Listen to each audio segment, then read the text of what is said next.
O Imperador Nero. Ele toca harpa enquanto Roma arde. Tortura os cristãos. Ele os veste com peles de animais e faz cães selvagens dilacerarem membro a membro cada um deles. Aí ele os transforma em tochas humanas. Ele mata suas esposas e desperdiça dinheiro como um sheik do petróleo.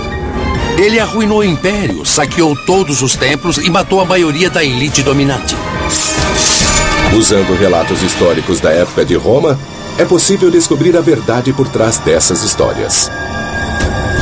Os investigadores colocarão a vida de Nero sob o microscópio com uma série de testes científicos, revelando seus métodos sádicos de tortura e como ele criou uma das maiores fraudes financeiras da história. O papel que desempenhou no assassinato de sua esposa, de sua segunda esposa e de sua mãe. E um psiquiatra forense líder analisará as características deste bad boy. Tudo para revelar onde ele se encaixa frente a outros ícones do mau comportamento. Ícones do mau comportamento, Nero.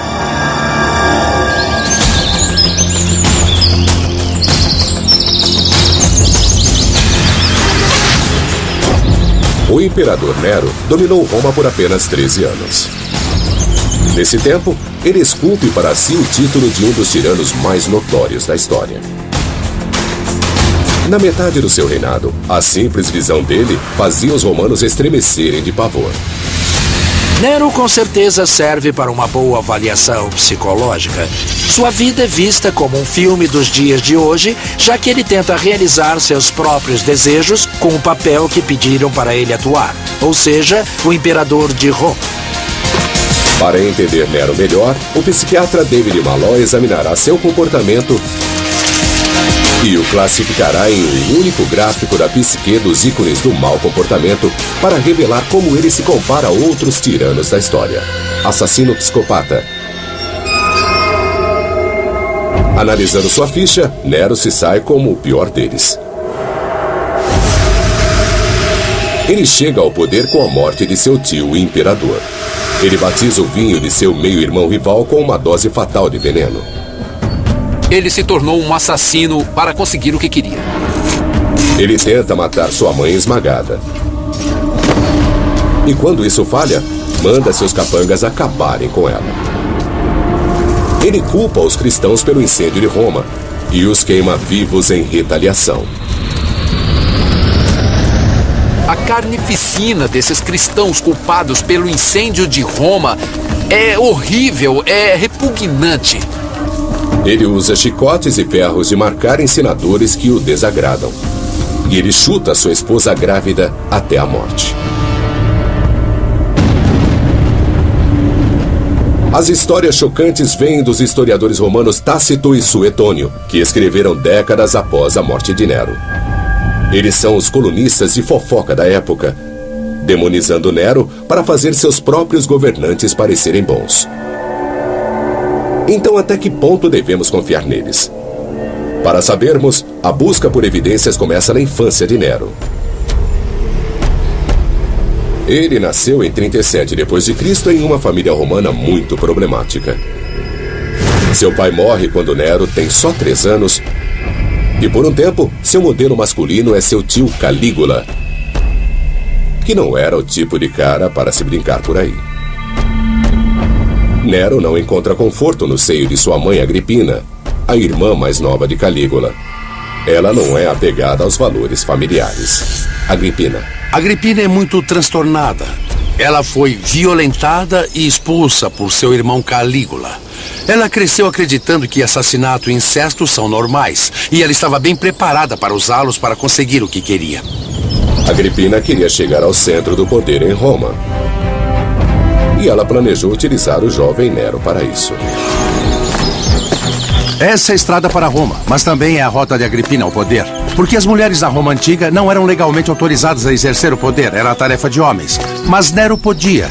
E com Nero em Roma, Agripina podia ter o controle. Primeiro passo, aproximar-se do poder. A bela e astuta Agripina seduz e se casa com o imperador Cláudio, mesmo ele sendo o tio dela. O casamento incestuoso de Agripina com Cláudio insulta o povo de Roma, como hoje nos insulta.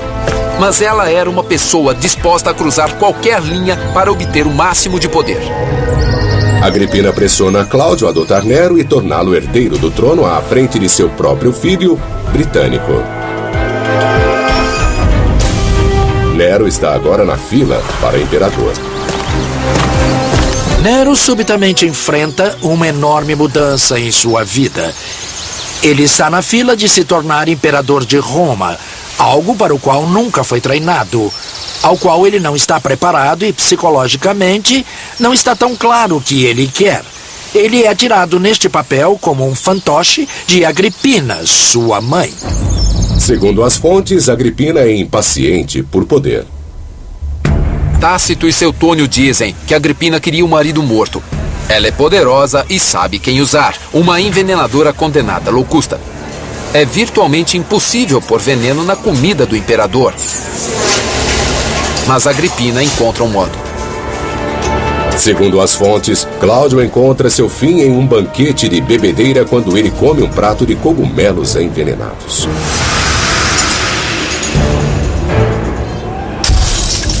Com Cláudio fora do caminho, Nero é coroado imperador.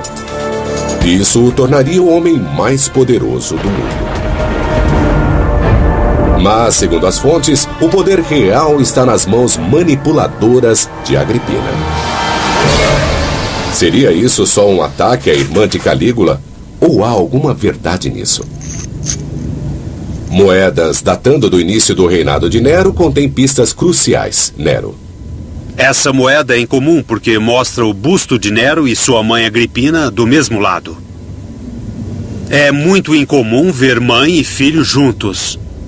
E é um indício do poder de Agripina e diz claramente que havia algo muito especial na relação entre mãe e filho. Quão especial? Eles são, de fato, governantes parceiros.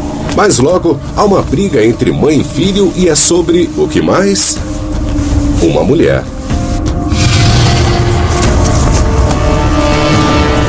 55 depois de Cristo, Nero, agora com 18 anos, se apaixona perdidamente por uma moça ex-escrava. E Agripina fica louca com isso.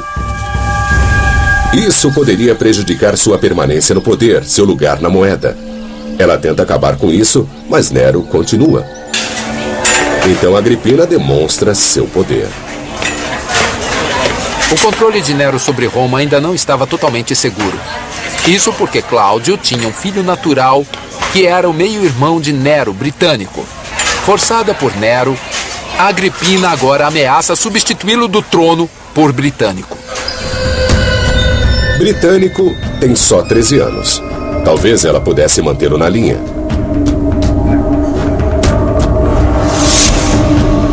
Mas antes que ela possa desertar Nero e transferir a sua lealdade, o jovem britânico vira um copo de vinho. Passa mal, com convulsões violentas, e morre espumando pela boca. Tudo parece meio suspeito. Nero afirma rápido que pode ter sido um ataque epilético. Afinal, epilepsia era comum na família. O tio Calígula sempre tinha ataques. Mas Suetônio não concorda. Ele acusa Nero de homicídio. Nero poderia envenenar Britânico e sair ileso? Cuidado, produtos químicos perigosos. É uma pergunta para um toxicologista.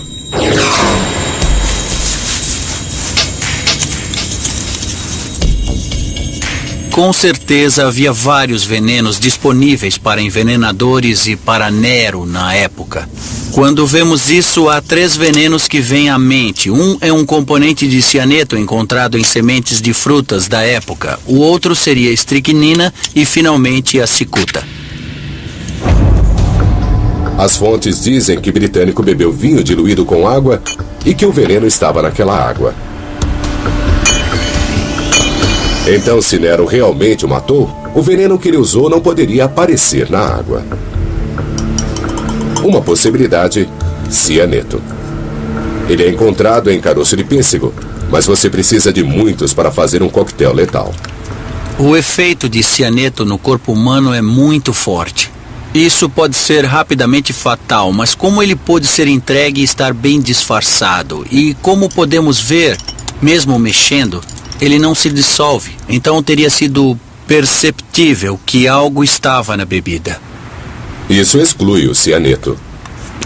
Próximo, estricnina. O efeito do envenenamento por estricnina no corpo humano é muito claro. Depois que atinge o sistema, o paciente começa a sentir algo muito terrível. Ele começa a ter espasmos musculares, quase como a raiva dos cães. Os sintomas se encaixam. Mas a estricnina é muito amarga. Britânico a teria sentido no primeiro gole.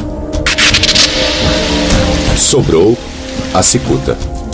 A cicuta na água é uma das mais, se não a mais tóxica planta do planeta.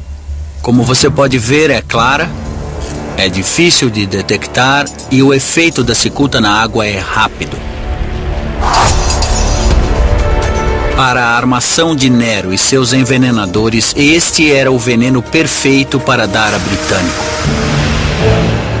E o mais demonstrável, a coisa mais notória da cicuta na água é que ela provoca convulsões, ela provoca crises. E pelas crises teria sido fácil para Nero dar a desculpa da epilepsia. Então Nero, talvez com a ajuda de Locusta, a envenenadora, poderia ter matado o Britânico. Ele tinha os meios, a oportunidade e um motivo muito grande. E há outra coisa que parece suspeita. Britânico morre em circunstâncias estranhas. Mais estranho ainda são os ritos funerários.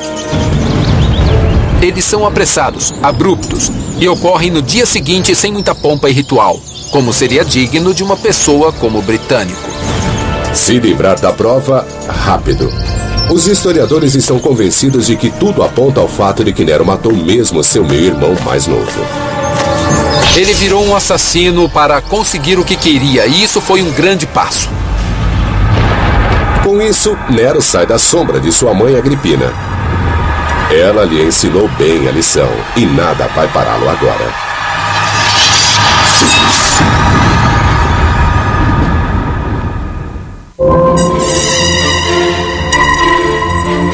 Em 59 d.C., 5 anos de seu governo, e o imperador Nero, com 25 anos, toma uma decisão importante até mesmo para ele. Ele vai matar sua mãe. A injuriada Agripina é a única pessoa entre ele e o poder absoluto.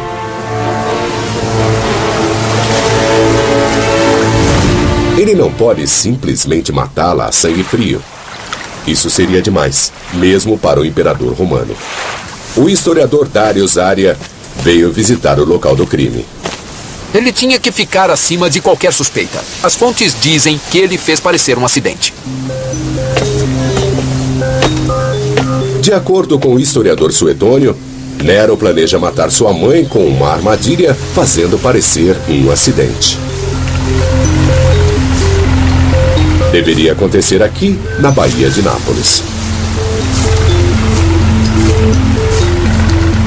Nero convida sua mãe de Roma para a festa de Minerva, é a desculpa perfeita. E ele a recebe com muita festa quando ela chega na Baía. E a coloca num barco, uma navegação feita só para que ela visse as festas. Este barco é especial porque é modificado. Parece uma história tirada de um filme de James Bond.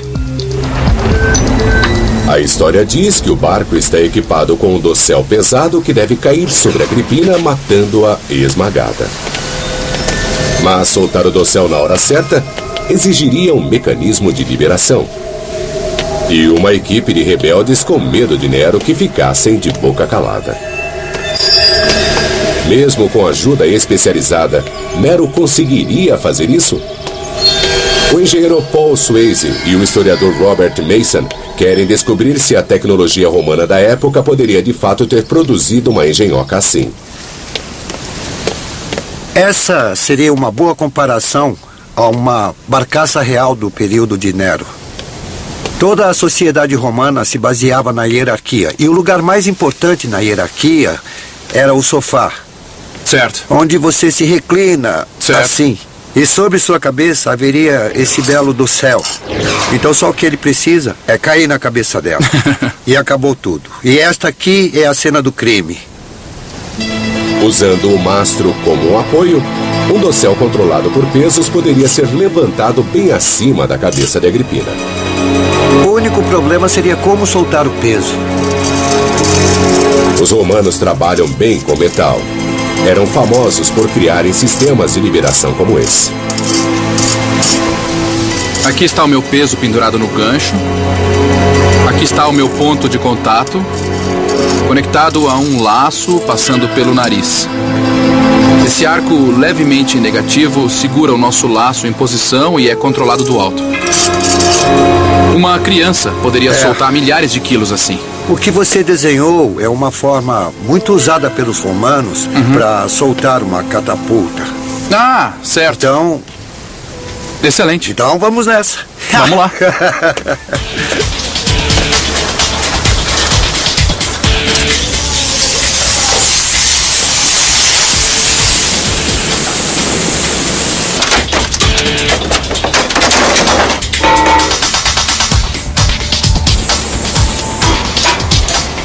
Esse é o sistema de controle. Agora, o dossel.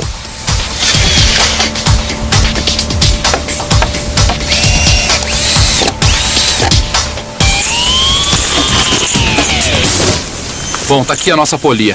Está aqui. E a próxima coisa a fazer é conectar nosso controle aqui. Posicione ele paralelo. Muito bem. Vamos dar mais peso, prepará-lo e colocá-lo no lugar com calma. Acho que vai funcionar.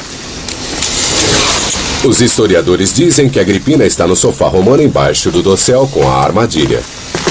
Então temos um sofá imperial e uma dama imperial para descansar nele. Vamos ver o que podemos fazer com a pobre Agripina. Os sacos de areia simulam os pesos de chumbo usados pelos cúmplices de Nero. Os romanos usavam um elaborado sistema de rodanas que permitia a um homem erguer cargas pesadas.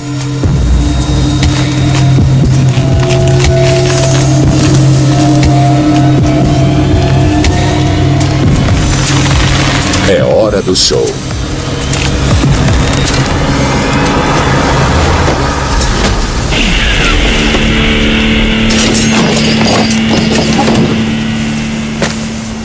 Os historiadores dizem que Agripina sobreviveu apenas com uma lesão no ombro, confirmado por esta demonstração.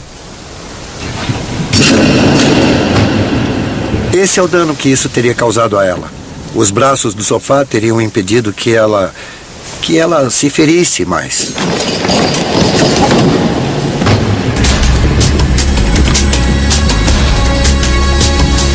De acordo com o historiador Tácito, Agripina ferida nada até a praia e foge para a segurança de sua casa. Tácito diz que ela junta as peças e percebe que é Nero que está por trás da tentativa de homicídio.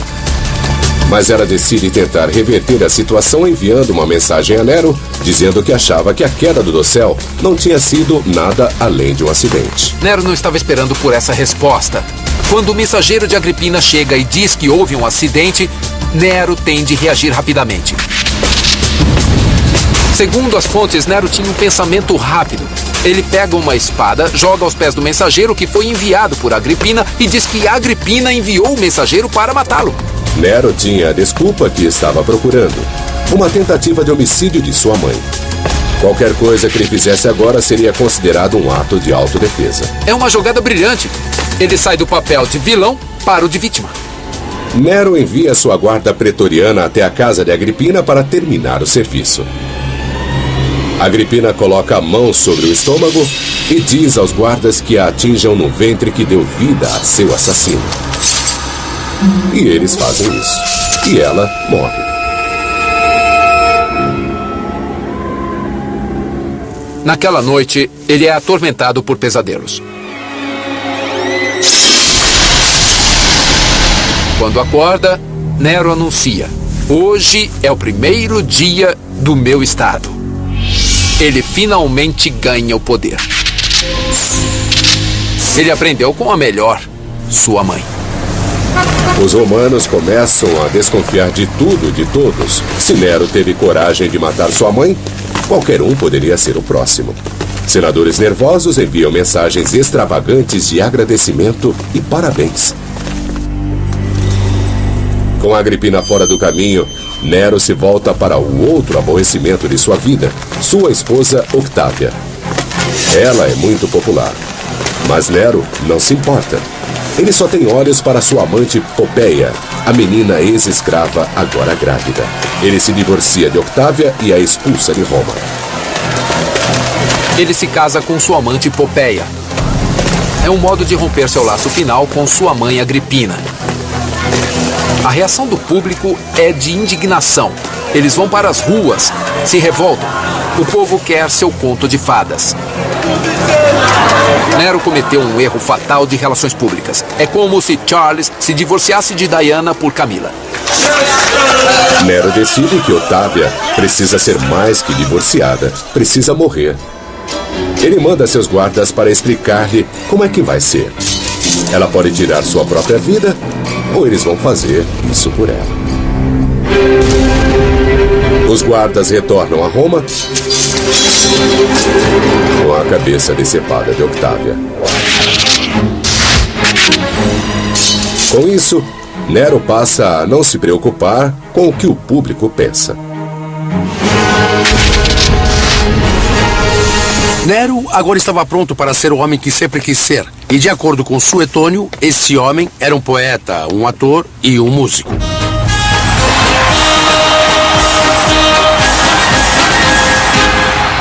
Não parece tão ruim para nós hoje, mas em termos de Roma Antiga é um ultraje. Porque na Roma Antiga os atores tinham o mesmo status das prostitutas. Então seria como o presidente dos Estados Unidos andar publicamente num ponto de prostituição. Os romanos respeitáveis não costumavam fazer isso. E o que isso nos diz sobre o estado mental de Nero? Nero agora torna-se imperador de Roma. Mas além de apenas o poder, aquilo que ele alcança agora é o palco que ele sempre quis.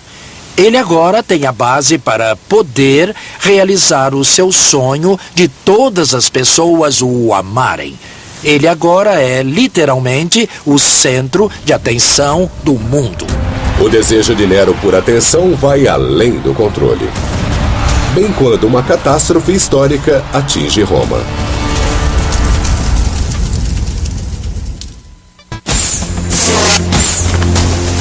Aos 10 anos de seu governo, o Nero de 27 anos resolveu entrar para a história. Qualquer um que o desagradasse não durava muito tempo. Ninguém ousava tramar contra ele. Quando os romanos não temiam por suas vidas, eles se contorciam de constrangimento com as palhaçadas de quinta categoria de Nero no palco. A análise psicológica sugere que Nero não pode ajudar a si mesmo. Nero agora se torna viciado em público. Ele está totalmente viciado em bajulação. Toda aquela adulação não bastava. Isso é parte da patologia de sua personalidade. Mostra que, no fundo, ele precisa daquele amor contínuo da multidão. Ele se tornou uma estrela de rock, de plantão 24 horas por dia. O cenário está agora pronto para o papel de Nero em um evento terrível. O grande incêndio de Roma.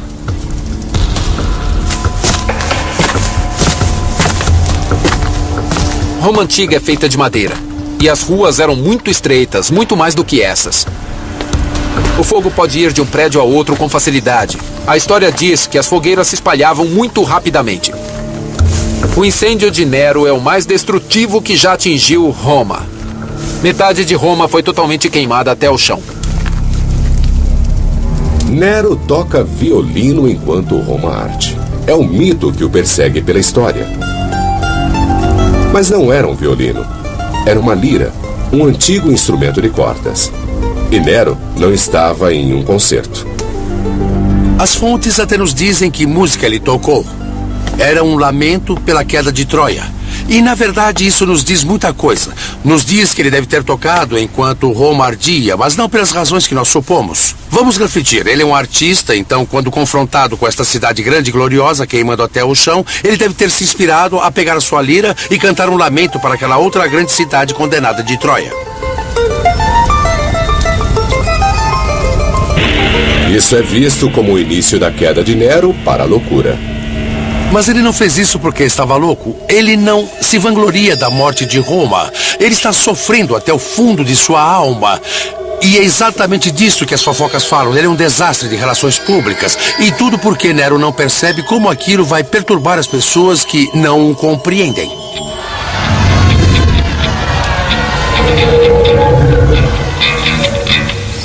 Uma possibilidade é pensar em Nero como um psicótico a essa altura, mas as evidências não dão apoio a isso. No máximo, ele aceitou essa realidade como seu momento de brilhar. O mundo está em chamas ao seu redor, mas ele continua a atuar. Este é o momento que ele estava esperando. O fogo queimou por 6 dias. As pessoas dizem que o incêndio foi criminoso. Os romanos exigem justiça. Nero rapidamente encontra alguém para culpar. Um bando de fanáticos religiosos que se tornaram incômodo por toda a cidade. Os cristãos. Os cristãos eram um presente para Nero porque era um culto à margem da sociedade. Havia até rumores que eles comiam a carne e o sangue de humanos, o sacramento do pão e vinho mal interpretado. Mas o que os tornou muito suspeitos aos romanos era o fato que eles se recusaram a se sacrificar ao culto do imperador, alegando que havia apenas um Deus. Em termos modernos, seria como recusar jurar fidelidade à bandeira americana, alegando que é a imagem de Satanás. Isso os tornou perfeitos bodes expiatórios. Havia até mesmo panfletos cristãos circulando na época dizendo que Roma ia queimar no fogo do inferno por adorar falsos deuses. Claro que para os romanos isso era uma incitação a incêndio criminoso. Nero ordenou que os cristãos fossem presos e submetidos a uma forma de punição selvagem. Ele prefere usar a flagelação com chicote, mas muito pior. Isso porque o chicote possuía bolas de metal pontudas.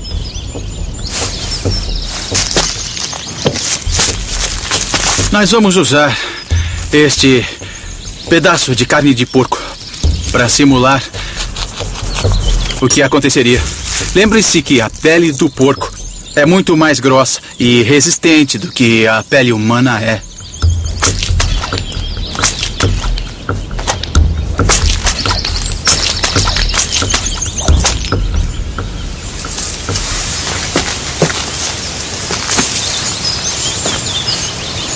Olhe bem a profundidade dessas lesões que penetraram bem fundo até o tecido muscular abaixo da camada de gordura, atravessando a pele. O indivíduo sofre uma agonia enorme neste tipo de flagelação. Isso teria destruído totalmente suas costas, deixando elas abertas. E você não se surpreenderia ao ver escápulas fraturadas e costelas quebradas. Um sangramento muito grave.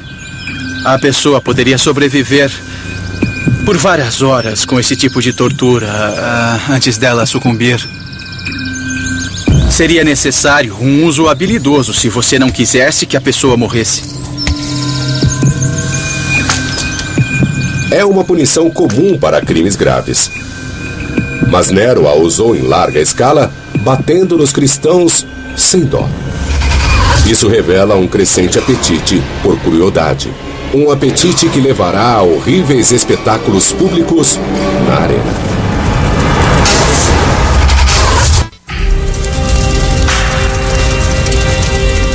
Um incêndio destrói quase toda Roma. Nero acredita que é intencional e culpa os cristãos emergentes. As represálias são selvagens. Os romanos estão acostumados a derramamento de sangue na arena. Mas o que faz Nero aos cristãos é excessivo. Ele os veste com peles de animais e faz cães selvagens dilacerarem membro a membro cada um deles. Isso é demais para os romanos. A carnificina desses cristãos culpados pelo incêndio de Roma é tão horrível, tão repugnante, que leva o público a ter compaixão dessa gente, e que é exatamente o que Nero não queria. Mas Nero não se importa mais com a opinião pública e as atrocidades pioram. À noite, ele põe os cristãos amarrados a estacas revestidas com breu, coloca fogo e os transformam em tochas humanas.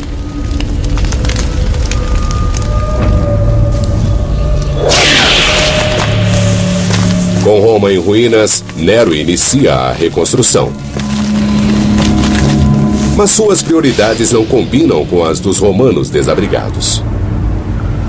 Ele se dá um palácio ainda maior, mais magnífico, que se estende do Monte Palatino ao longe por todo o Vale do Coliseu, até o Monte Esquilino.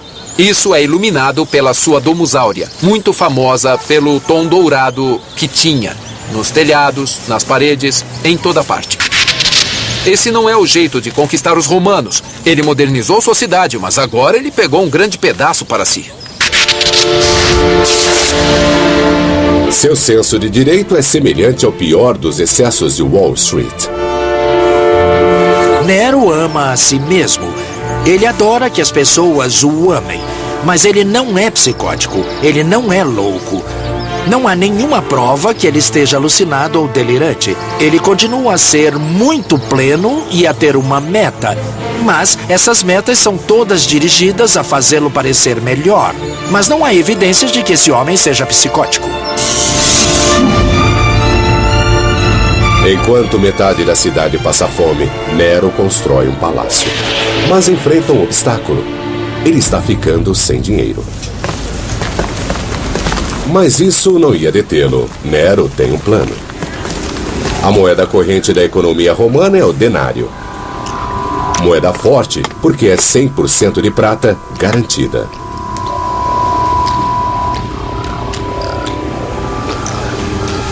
Na antiguidade, era muito importante para a pessoa comum, o homem de rua, ter fé no conteúdo de prata da moeda com a qual foi pago. Fosse ele um soldado romano, fosse um senador ou fosse ele só um operário agrícola. Os historiadores dizem que Nero arruma um jeito de multiplicar os denários. Ele força os cunhadores de moeda a diluir o teor de prata. Mas isso não se confirma pela análise química prévia de um denário do reinado de Nero, identificado pelo rosto dele na moeda. O teste mostra que a moeda é de prata pura.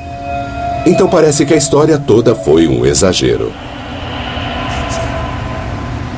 Mas o Dr. Matthews Poynting decidiu cavar mais fundo, literalmente, e ter a ousadia de perfurar o interior de uma dessas moedas preciosas. A análise poderá nos dizer o quanto de cobre foi adicionado por Nero para baratear a moeda de prata, porque foi tirada de dentro da moeda, pulando algumas camadas superficiais que tiveram seu conteúdo de prata enriquecido antes do golpe. Uma amostra de dentro da moeda é passada por um espectrômetro de absorção atômica para medir o teor de prata. Nós estamos obtendo um dado de 170 partes por milhão nessa amostra. O que, se calcularmos com os fatores de diluição, dá uma quantidade em torno de menos de 80%. Isso teria feito a administração imperial economizar muito dinheiro. Os outros 20% são puro cobre. Então Nero realmente falsificou a moeda romana e usou o dinheiro para os projetos de seus palácios. Mas se a fraude fosse descoberta, ele seria linchado. O Dr. Poynting descobriu que Nero usou muita massa para ocultar a sua fraude, diluindo o conteúdo do metal precioso dentro das moedas. mas deixando pura prata na superfície. É muito diferente de colocar uma folha de prata sobre um núcleo de metal base, que era a técnica usada pelos falsários para forjar moedas. Nesse caso, é um processo muito mais sofisticado, onde ele melhora a superfície da moeda de prata. A aposta audaciosa de Nero com a moeda romana foi sem precedentes. Pela primeira vez, nós conseguimos observar a degradação sistemática e bastante séria do conteúdo da grande unidade de prata do Império Romano, o denário de prata.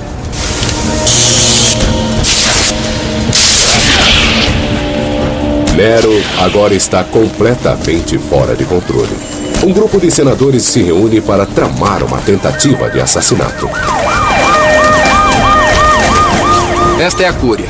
Este é o ponto de encontro dos senadores. E eles têm uma conspiração. Eles estão discutindo a remoção do imperador. Eles querem o fim dele, querem matá-lo. Mas Nero está a fim de lutar. Nero está pronto para contra-atacar. Foi preparado por sua mãe para se defender. E faz isso de forma tão brutal, tão rápida, que ele sai vitorioso. Eles enfrentam a ira de Nero.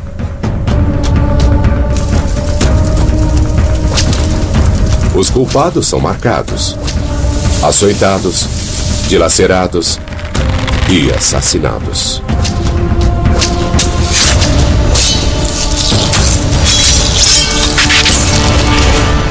Ninguém está a salvo perto de Nero, nem mesmo sua nova esposa. Estamos numa parte do Palácio de Nero no Monte Palatino. Uma noite, Nero chega em casa e tem uma briga com sua esposa. Popéia está grávida de seu segundo filho e se queixa amargamente que Nero está passando muito tempo nos jogos. Muitas corridas. E num ataque de raiva, Nero reage. Nero a chuta até a morte, matando não só ela, mas a criança também.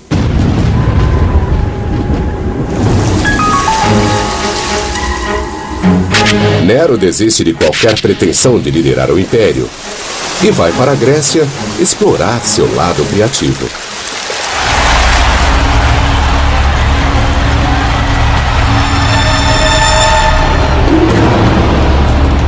As competições artísticas são uma grande coisa na Grécia Antiga e Nero entra de coração nelas. Não é de surpreender que ele ganha todos os prêmios. Ele recebeu prêmios de competições que nem sequer participou.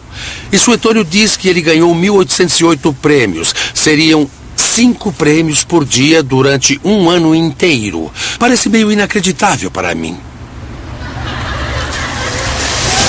Nero retorna para um acerto de contas cruel. A rebelião está no ar. O Senado romano passa uma resolução declarando que ele é um inimigo do Estado. Sua sorte finalmente acaba.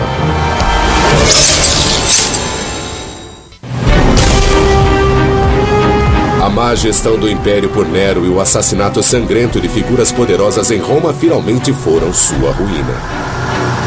Seus últimos aliados o abandonam. Nero está sem opções. Ele arruinou o Império, saqueou todos os templos e ele matou a maioria da elite dominante. Sua única opção é cometer suicídio caindo sobre sua espada. Suas últimas palavras foram, em teoria, "Oh, que artista morre em mim." Muito apropriado. Na realidade, ele era tão artista que não pôde nem mesmo fazer isso direito, precisando de alguém para ajudá-lo a se matar.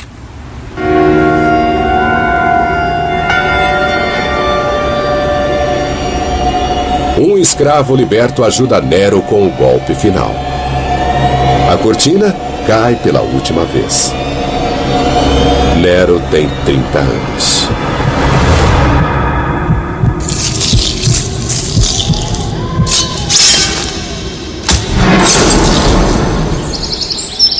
Com a notícia da morte de Nero, há um alívio do público, mas muito rapidamente aquela alegria, aquela celebração se torna raiva. Os romanos não o querem apenas morto. Eles querem tudo o que sobrou dele arrasado.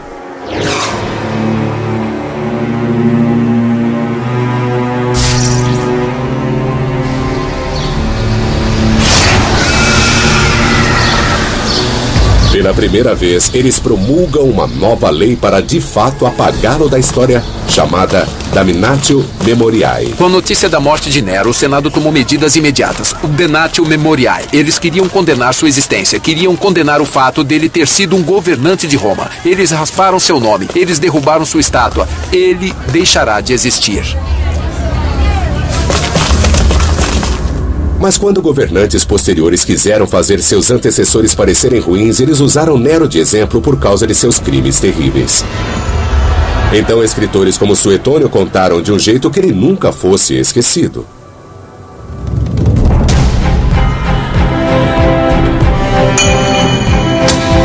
Ele envenena seu meio-irmão e manda matar sua mãe.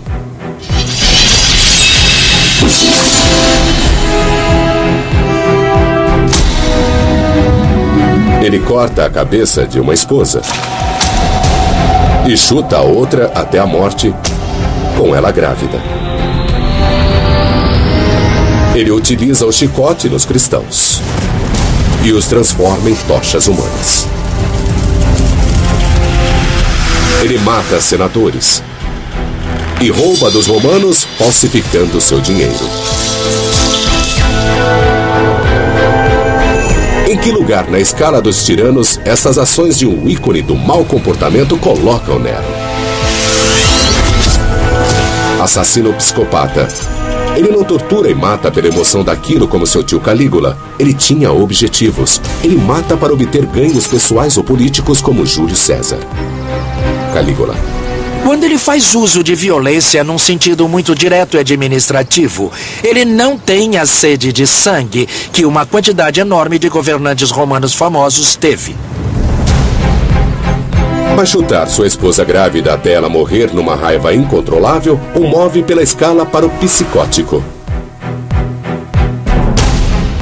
E a sua necessidade de ser o centro das atenções. O grande traço de personalidade de Nero é com certeza esse histrionismo, ao ponto de ter um transtorno de personalidade histriônica.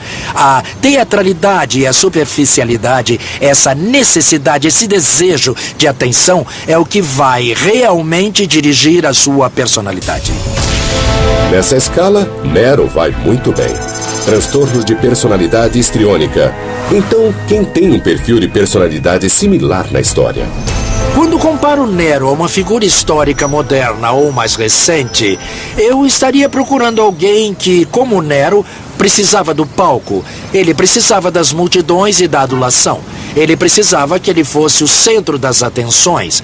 Ao mesmo tempo, eu estaria olhando para alguém cruel e imoral. Olhemos para ninguém mais que um governante recente da Itália, Benito Mussolini. Mussolini foi um ditador com um grande ego, um traço de crueldade e um talento para o drama.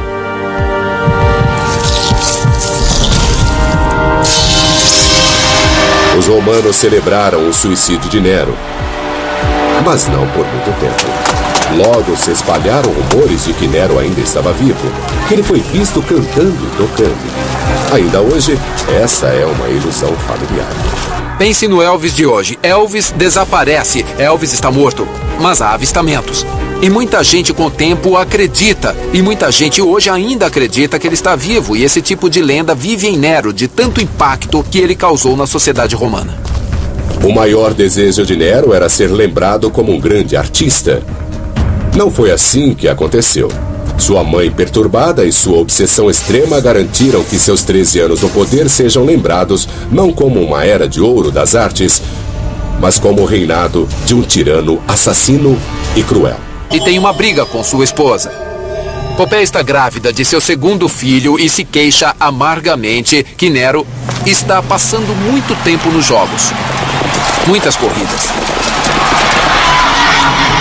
E num ataque de raiva, Nero reage. Nero a chuta até a morte,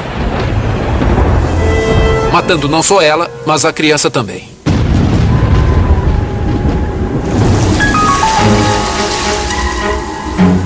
Nero desiste de qualquer pretensão de liderar o império e vai para a Grécia explorar seu lado criativo.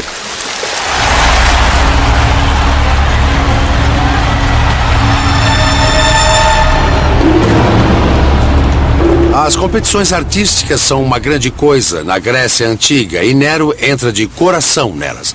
Não é de surpreender que ele ganha todos os prêmios. Ele recebeu prêmios de competições que nem sequer participou. E Suetônio diz que ele ganhou 1.808 prêmios. Seriam 5 prêmios por dia durante um ano inteiro. Parece meio inacreditável para mim. Nero retorna para um acerto de contas cruel. A rebelião está no ar. O Senado romano passa uma resolução declarando que ele é um inimigo do Estado. Sua sorte finalmente acaba.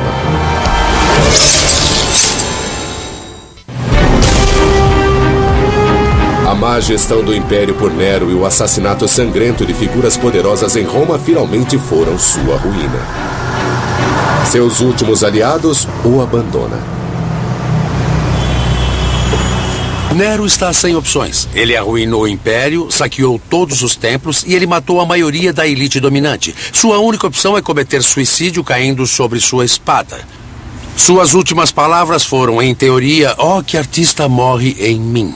Muito apropriado. Na realidade, ele era tão artista que não pôde nem mesmo fazer isso direito, precisando de alguém para ajudá-lo a se matar.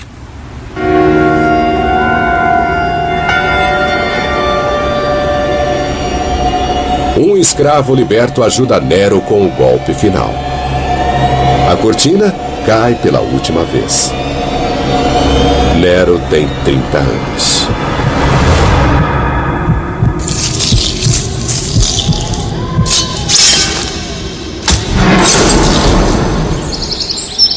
Com a notícia da morte de Nero, há um alívio do público, mas muito rapidamente aquela alegria, aquela celebração se torna raiva. Os romanos não o querem apenas morto. Eles querem tudo o que sobrou dele arrasado. As fontes, Agripina é impaciente por poder. Tácito e Suetônio dizem que Agripina queria um marido morto. Ela é poderosa e sabe quem usar. Uma envenenadora condenada, Locusta. É virtualmente impossível pôr veneno na comida do imperador. Mas Agripina encontra um modo. Segundo as fontes, Cláudio encontra seu fim em um banquete de bebedeira quando ele come um prato de cogumelos envenenados.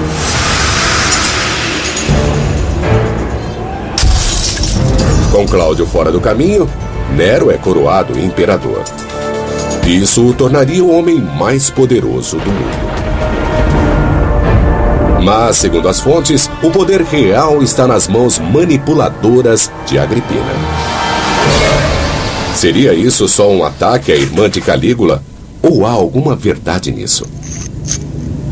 Moedas datando do início do reinado de Nero contêm pistas cruciais. Nero. Essa moeda é incomum porque mostra o busto de Nero e sua mãe Agripina do mesmo lado. É muito incomum ver mãe e filho juntos. E é um indício do poder de Agripina e diz claramente que havia algo muito especial na relação entre mãe e filho. Quão especial? Eles são, de fato, governantes parceiros. Mas logo, há uma briga entre mãe e filho e é sobre, o que mais? Uma mulher.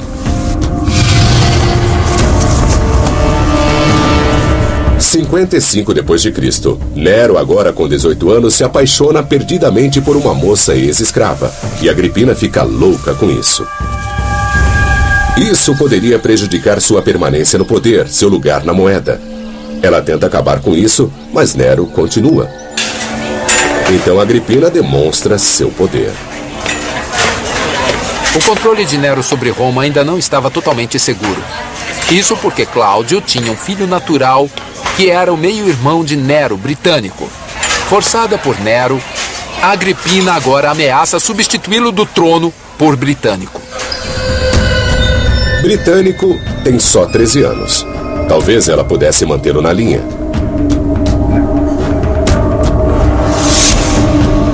Mas antes que ela possa desertar Nero e transferir a sua lealdade, o jovem britânico vira um copo de vinho. Passa mal, com convulsões violentas, e morre espumando pela boca. Tudo parece meio suspeito. Nero afirma rápido que pode ter sido um ataque epilético. Afinal, epilepsia é herança de sua casa.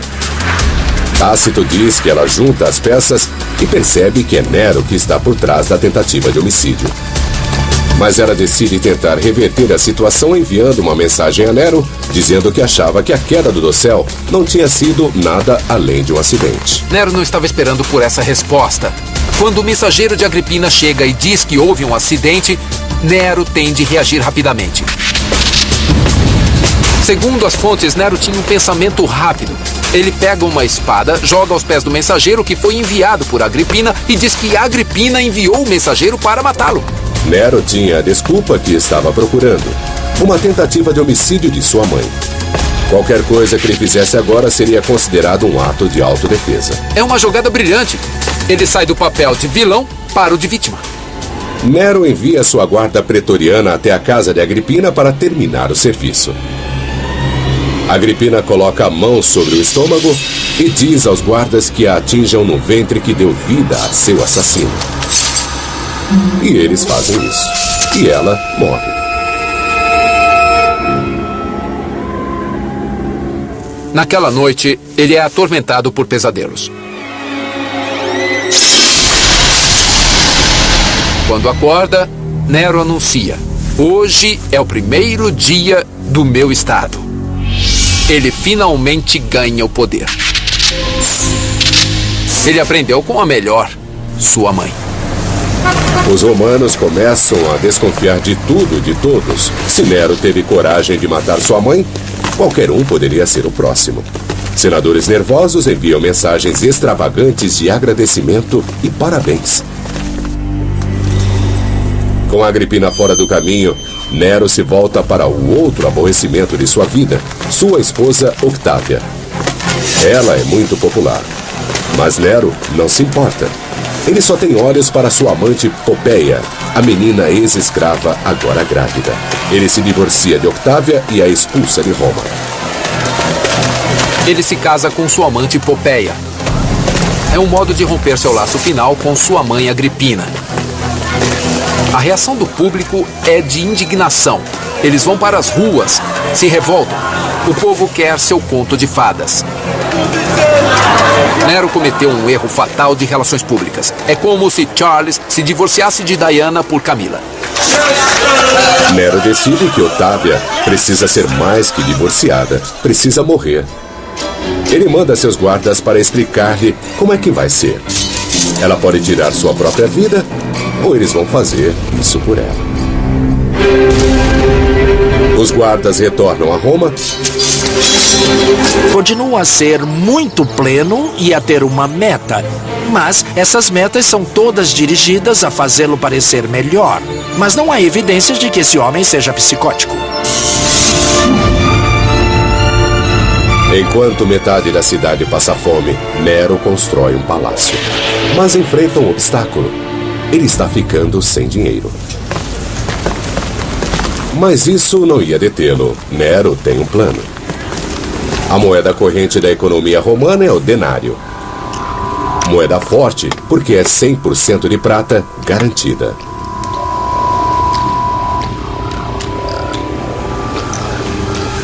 Na antiguidade, era muito importante para a pessoa comum, o homem de rua, ter fé no conteúdo de prata da moeda com a qual foi pago. Fosse ele um soldado romano, fosse um senador ou fosse ele só um operário agrícola. Os historiadores dizem que Nero arruma um jeito de multiplicar os denários. Ele força os cunhadores de moeda a diluir o teor de prata. Mas isso não se confirma pela análise química prévia de um denário do reinado de Nero, identificado pelo rosto dele na moeda. O teste mostra que a moeda é de prata pura. Então parece que a história toda foi um exagero. Mas o Dr. Matthews Poynting decidiu cavar mais fundo, literalmente, e ter a ousadia de perfurar o interior de uma dessas moedas preciosas. A análise poderá nos dizer o quanto de cobre foi adicionado por Nero para baratear a moeda de prata? Porque foi tirada de dentro da moeda, pulando algumas camadas superficiais que tiveram seu conteúdo de prata enriquecido antes do golpe. Uma amostra de dentro da moeda é passada por um espectrômetro de absorção atômica para medir o teor de prata. Nós estamos obtendo um dado de 170 partes por milhão nessa amostra. O que, se calcularmos com os fatores de diluição, dá uma quantidade em torno de menos de 80%. Isso teria feito a administração imperial economizar muito dinheiro. Os outros 20% são puro cobre. Então Nero realmente falsificou a moeda romana e usou o dinheiro para os projetos de seus palácios. Mas se a fraude fosse descoberta, ele seria linchado. O Dr. Ponting descobriu que Nero usou muita massa para ocultar a sua fraude, diluindo o conteúdo do metal precioso etônio, que escreveram décadas após a morte de Nero. Eles são os colunistas de fofoca da época, demonizando Nero para fazer seus próprios governantes parecerem bons. Então, até que ponto devemos confiar neles? Para sabermos, a busca por evidências começa na infância de Nero. Ele nasceu em 37 d.C. em uma família romana muito problemática. Seu pai morre quando Nero tem só 3 anos e, por um tempo, seu modelo masculino é seu tio Calígula, que não era o tipo de cara para se brincar por aí. Nero não encontra conforto no seio de sua mãe Agripina, a irmã mais nova de Calígula. Ela não é apegada aos valores familiares. Agripina é muito transtornada. Ela foi violentada e expulsa por seu irmão Calígula. Ela cresceu acreditando que assassinato e incesto são normais, e ela estava bem preparada para usá-los para conseguir o que queria. Agripina queria chegar ao centro do poder em Roma. E ela planejou utilizar o jovem Nero para isso. Essa é a estrada para Roma, mas também é a rota de Agripina ao poder. Porque as mulheres na Roma antiga não eram legalmente autorizadas a exercer o poder, era a tarefa de homens. Mas Nero podia. E com Nero em Roma, Agripina podia ter o controle. Primeiro passo, aproximar-se do poder. A bela e astuta Agripina seduz e se casa com o imperador Cláudio, mesmo ele sendo o tio dela. O casamento incestuoso de Agripina com Cláudio insulta o povo de Roma, como hoje nos insulta. Mas ela era uma pessoa disposta a cruzar qualquer linha para obter o máximo de poder. Agripina pressiona Cláudio a adotar Nero e torná-lo herdeiro do trono à frente de seu próprio filho, Britânico. Nero está agora na fila para imperador. Nero subitamente enfrenta uma enorme mudança em sua vida. Ele está na fila de se tornar imperador de Roma, algo para o qual nunca foi treinado, ao qual ele não está preparado e psicologicamente não está tão claro o que ele quer. Ele é tirado neste papel como um fantoche de Agripina, sua mãe. Segundo as fontes, Agripina é impaciente por poder. Tácito e Seutônio dizem que Agripina queria um marido morto. Ela é poderosa e sabe quem usar, uma envenenadora condenada, Locusta. É virtualmente impossível pôr veneno na comida do imperador. Mas Agripina encontra um modo. Segundo as fontes, Cláudio encontra seu fim em um banquete de bebedeira quando ele come um prato de cogumelos envenenados. Havia até mesmo panfletos cristãos circulando na época dizendo que Roma ia queimar no fogo do inferno por adorar falsos deuses. Claro que para os romanos isso era uma incitação a incêndio criminoso. Nero ordenou que os cristãos fossem presos e submetidos a uma forma de punição selvagem. Ele prefere usar a flagelação com chicote, mas muito pior. Isso porque o chicote possuía bolas de metal pontudas.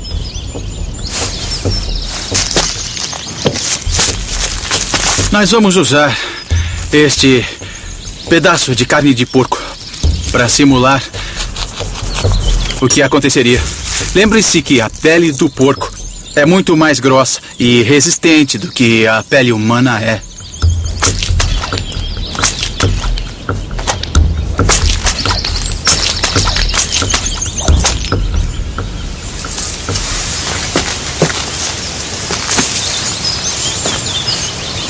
Olhe bem a profundidade dessas lesões que penetraram bem fundo até o tecido muscular abaixo da camada de gordura, atravessando a pele. O indivíduo sofre uma agonia enorme neste tipo de flagelação.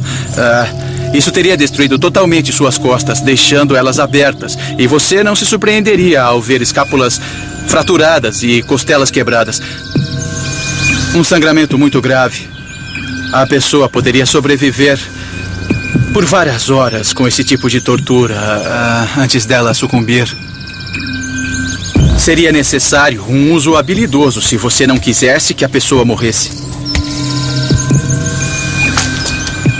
É uma punição comum para crimes graves. Mas Nero a usou em larga escala, batendo nos cristãos sem dó. Isso revela um crescente apetite por crueldade. Um apetite que levará a horríveis espetáculos públicos na arena.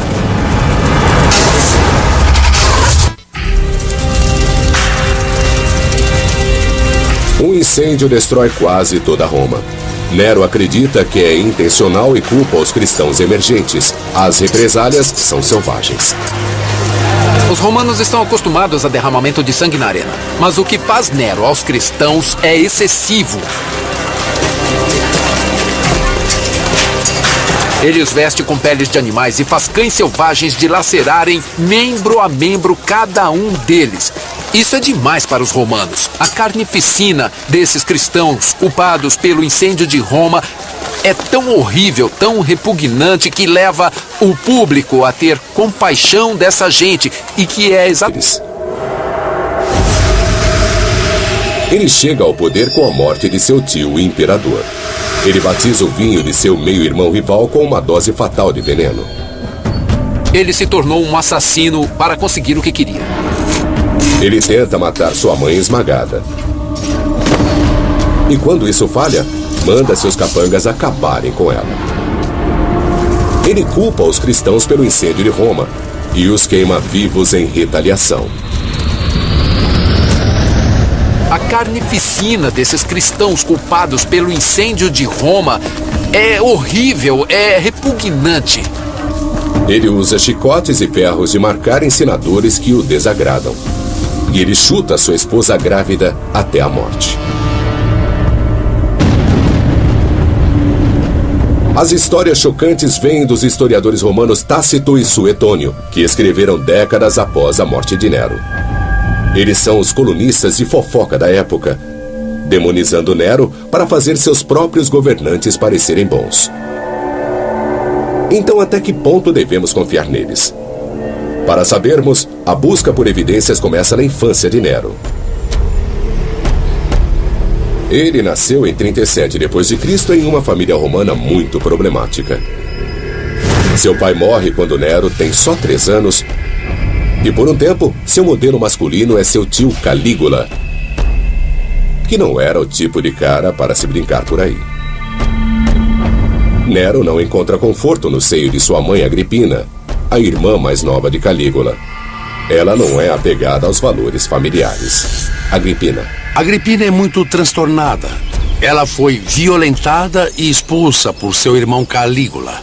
Ela cresceu acreditando que assassinato e incesto são normais, e ela estava bem preparada para usá-los para conseguir o que queria. Agripina queria chegar ao centro do poder em Roma.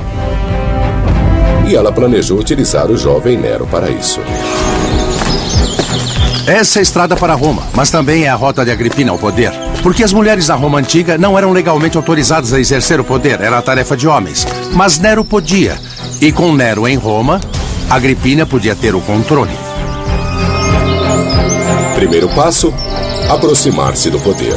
A bela e astuta Agripina seduz e se casa com o imperador Cláudio, mesmo ele sendo o tio dela. O casamento incestuoso de Agripina com Cláudio insulta o povo de Roma, como hoje nos insulta. Mas ela era uma pessoa disposta a cruzar qualquer linha para obter o máximo de poder. Agripina pressiona Cláudio a adotar Nero e torná-lo herdeiro do trono à frente de seu próprio filho, Britânico. Nero gosto dele na moeda. O teste mostra que a moeda é de prata pura. Então parece que a história toda foi um exagero. Mas o Dr. Matthews Poynting decidiu cavar mais fundo, literalmente, e ter a ousadia de perfurar o interior de uma dessas moedas preciosas. A análise poderá nos dizer o quanto de cobre foi adicionado por Nero para baratear a moeda de prata, porque foi tirada de dentro da moeda, pulando algumas camadas superficiais que tiveram seu conteúdo de prata enriquecido antes do golpe. Uma amostra de dentro da moeda é passada por um espectrômetro de absorção atômica para medir o teor de prata. Nós estamos obtendo um dado de 170 partes por milhão nessa amostra. O que, se calcularmos com os fatores de diluição, dá uma quantidade em torno de menos de 80%. Isso teria feito a administração imperial economizar muito dinheiro. Os outros 20% são puro cobre. Então Nero realmente falsificou a moeda romana e usou o dinheiro para os projetos de seus palácios. Mas se a fraude fosse descoberta, ele seria linchado. O Dr. Poynting descobriu que Nero usou muita massa para ocultar a sua fraude, diluindo o conteúdo do metal precioso dentro das moedas, mas deixando pura prata na superfície. É muito diferente de colocar uma folha de prata sobre um núcleo de metal base, que era a técnica usada pelos falsários para forjar moedas. Nesse caso, é um processo muito mais sofisticado, onde ele melhora a superfície da moeda de prata. A aposta audaciosa de Nero com a moeda romana foi sem precedentes. Pela primeira vez, nós conseguimos observar a degradação sistemática e bastante séria do conteúdo da grande unidade de prata do Império Romano, o denário de prata.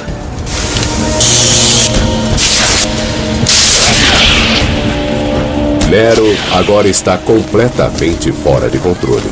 Um grupo de senadores se reúne para tramar uma tentativa de assassinato. Esta é a Cúria.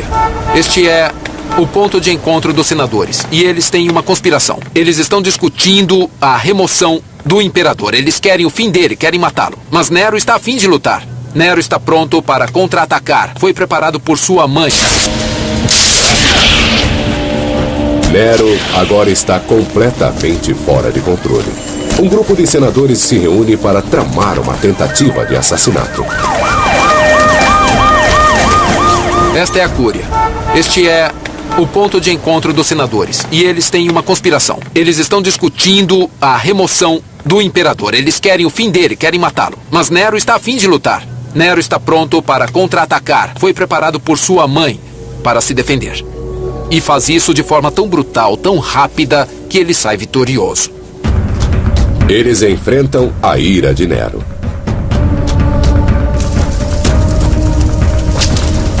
Os culpados são marcados, açoitados, dilacerados e assassinados.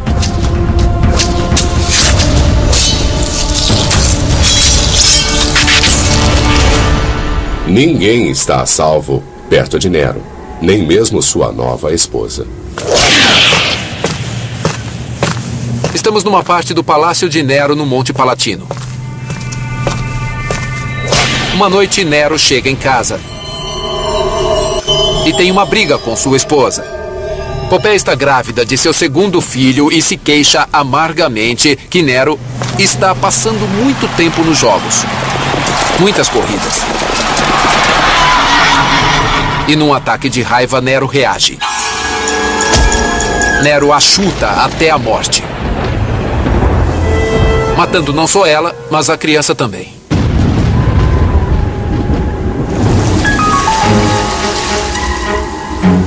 Nero desiste de qualquer pretensão de liderar o Império e vai para a Grécia explorar seu lado criativo.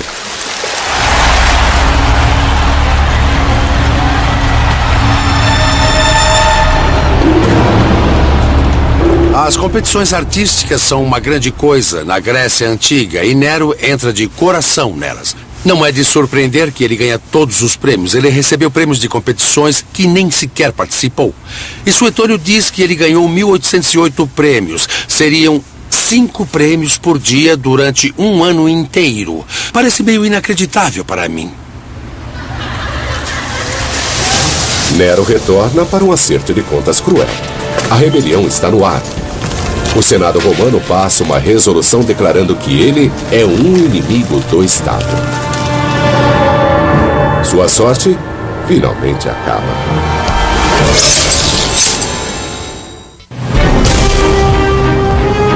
A má gestão do Império por Nero e o assassinato sangrento de figuras poderosas em Roma finalmente foram sua ruína.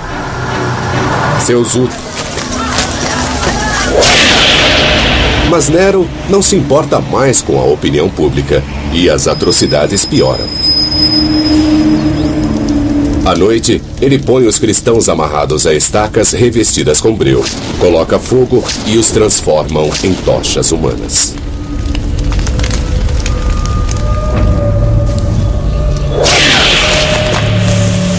Com Roma em ruínas, Nero inicia a reconstrução. Mas suas prioridades não combinam com as dos romanos desabrigados.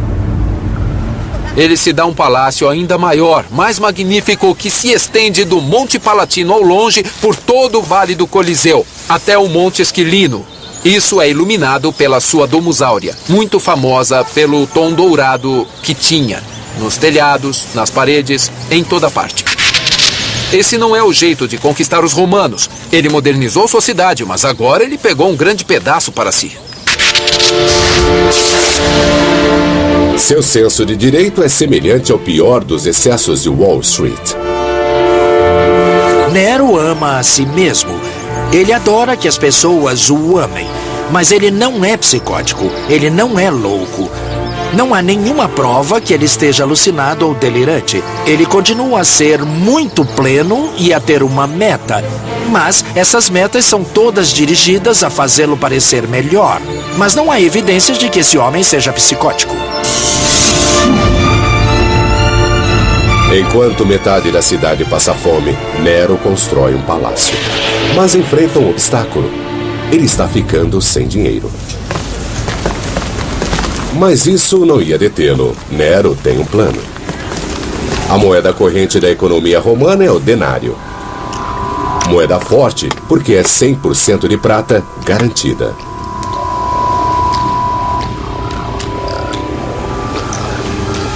Na antiguidade, era muito importante para a pessoa comum, o homem de rua, ter fé no conteúdo de prata da moeda com a qual foi pago. Fosse ele um soldado romano, fosse um senador ou fosse ele só um operário agrícola. Os historiadores dizem que Nero arruma um jeito de multiplicar os denários. Ele força os cunhadores de moeda a diluir o teor de prata. Mas isso não se confirma pela análise química prévia de um denário do reinado de Nero, identificado pelo rosto dele na moeda. O teste mostra que a moeda é de prata pura. Então parece que a história toda foi um exagero. Mas o Dr. Matthews Poynting decidiu cavar mais fundo, literalmente, e ter a ousadia